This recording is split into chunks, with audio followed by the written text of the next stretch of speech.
High, সকলে কেমন আছেন? তো আজ দেখাবো আমাদের পানের বরজ। তো কিভাবে পান চাষ করে এবং কিভাবে এই যে পানের গাছগুলো বাঁধে সেটা দেখাবো আজকে। তো পুরো ভিডিওটা দেখবেন। এই হলো পানের বরজ। তো ওই যে গাছগুলো থেকে পানগুলা তোলা হয়েছে, বাজারে বিক্রি করা হয়েছে। এখন এই গাছগুলা, এই যে খালি যে গাছের ডান্টিগুলো আছে আর কি, মানে পান নাই, ওই যে মাথায় কয়টা আছে পান। তো এই গাছগুলো ছোট ছোট করে বাঁধা হবে। এখন কোন প্রক্রিয়ায় বাঁধা হবে সেটি আপনার দেখাই, এবং বাঁধার পরে কেমন হবে সেটিও দেখায়। এই যে গাছগুলা সুন্দরভাবে বাঁধা হয়েছে ছোট ছোট করে, উপরে কিন্তু ফাঁকা, সুন্দরভাবে বাঁধা আছে। তো এখন এই গাছগুলো কীভাবে বাঁধে সেই নিয়মগুলো আপনাদের একটু দেখাই। তো আমরা এই যে দেখতে পাচ্ছি এক ভাই এই যে গাছগুলো বাঁধছে ছোট ছোট করে। তো ভাই, আপনি কাজ করছেন? হ্যাঁ ভাই, আমি যে কাজ করতে পারবে, যেহেতু কাজ করি পারবে এরপর একটু দেখাই। হ্যাঁ, এই যে এভাবে এই বাঁধা হয়।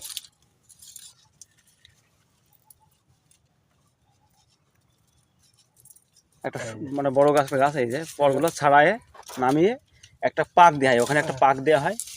পাকটা দেওয়ার পরে সুন্দরভাবে ওই শলাটা পাট কাঠি এবং বাঁশের শলা দিলেও হয়।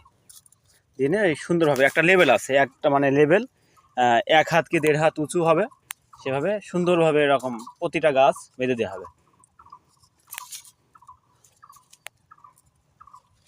এই যে আরেকটি গাছ দেখাই, এই যে অনেক বড় গাছটি এই যে নামিয়ে একটা পাক দেবে। হ্যাঁ, ওই যে একটা পাক দেবে, ওই পাক দেওয়ার পরে ওটা বেঁধে সুন্দর করে এই যে লতাটা একই লেভেল, এই যে গাছের প্রত্যেকটা গাছের লেভেলটা উচ্চতাটা ঠিক সেই একই রকম। তো এই হচ্ছে দেখছেন, এভাবে বেঁধে চলে যাবে, বাঁধার পরে ঠিক এরকম হবে, এরকম হবে, এবং এটি বড় হবে এবং এই যে গুঁড়া থেকে পান ধরতে ধরতে যাবে। তো এই হচ্ছে পানের বরজের কাহিনী, আসল কাহিনী। তো ভিডিওটি কেমন লাগলো সেটি অবশ্যই কমেন্টের মাধ্যমে জানাবেন। আর নতুন ভিডিও পেতে অবশ্যই আমাদের পেজটি ফলো করবেন। ভালো থাকবেন, সুস্থ থাকবেন। আজ এ পর্যন্তই, বিদায়।